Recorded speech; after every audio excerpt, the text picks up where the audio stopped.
आपले सद्गुरू करतात आणि जे आपलं नाही त्याच्यापासून अलिप्त राहण्याची सवय कशी होते तर ती सद्गुरूंच्या मार्गदर्शनामुळे होते. हे महत्व आहे सद्गुरूंचं.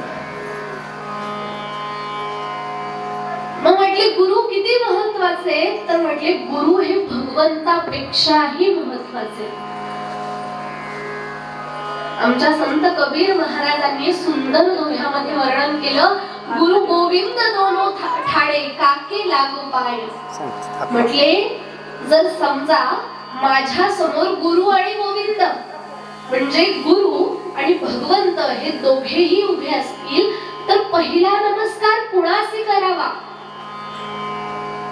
पण आमचे कबीर महाराज फक्त प्रश्न विचारून थांबत नाहीत तर त्याचं उत्तर असं देतात, गुरु साच बलिहारी गुरु गोविंद आपही दिखाय.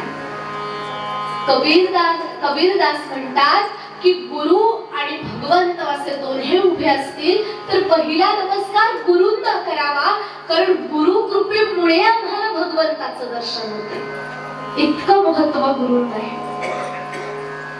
नाथ महाराजांनी सांगितलं, सद्गुरूंची शरण जाय त्यांची ब्रह्मप्राप्ती होय.